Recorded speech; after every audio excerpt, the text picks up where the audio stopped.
코로나19 확진자가 오늘 31명이나 더 늘어났습니다. 이로써 전체 확진자는 82명이 됐습니다. 추가로 늘어난 환자 대부분은 대구 경북 지역에서 발생했습니다. 먼저 중앙사고수습본부를 연결합니다. 김소영 기자, 오늘 아침에 국민들이 아주 가슴 철렁했을 것 같습니다. 확진자가 큰 폭으로 늘었군요. 네, 국내 확진 환자 수가 하룻밤 사이 31명이나 늘었습니다. 이 가운데 30명은 대구 경북 지역에서 나왔고 서울에서는 1명이 나왔습니다. 이로써 오늘 오전 9시 기준 전체 확진자는 총 82명이 됐습니다. 대구 경북 지역에서 나온 30명의 확진자 가운데 23명은 31번째 환자가 다니던 신천지 교회와 연관이 있는 것으로 확인됐습니다. 2명은 경북 청도 소재 의료기관인 청도 대남병원과 연관이 있었고 다른 5명은 아직 조사 중입니다. 서울에서 나온 확진자 1명은 폐렴 환자로 종로구 보건소 선별진료소를 거쳐서 확인된 것으로 확인됐습니다.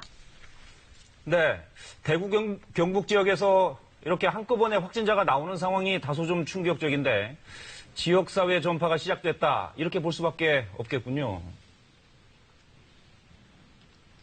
네, 정부는 조금 전 브리핑에서 제한된 범위 내에서 지역사회 전파가 시작된 단계라고 발표했습니다. 현재 감염 원인과 경로에 대한 확인이 어려운 감염 사례가 서울과 대구 등 일부 지역에서 나타나고 있다면서 방역 대응 체계를 이에 맞게 바꾸고 있는 중이라고 밝혔습니다. 코로나19의 해외 유입이라는 위험 요인이 지속되고 있는 가운데 지역사회의 감염 전파가 동시에 시작되고 있다는 초기 단계라는 분석입니다. 이에 따라 환자가 급증한 대구 지역에는 선별진료소 8개를 추가로 마련하고 범정부 특별대책지원단을 파견합니다.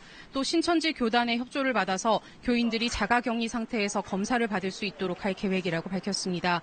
한편 신종감염병 중앙임상위원회는 오늘 브리핑을 갖고 현재까지 임상 경험으로 확인된 코로나19의 특징을 발표했습니다. 위원회는 코로나19는 질병 초기 단계에서 바이러스가 많이 배출돼 초기 전파력이 높은 것으로 추정된다고 분석했습니다. 또 임상적 증상과 영상의학적 진행 소견이 일치하지 않아서 노인이나 기저질환이 있는 환자들은 폐렴이 발생하는지 면밀한 관찰이 필요하다고 밝혔습니다. 지금까지 중앙사고수습본부가 마련된 정부 세종청사에서 KBS 뉴스 김소영입니다.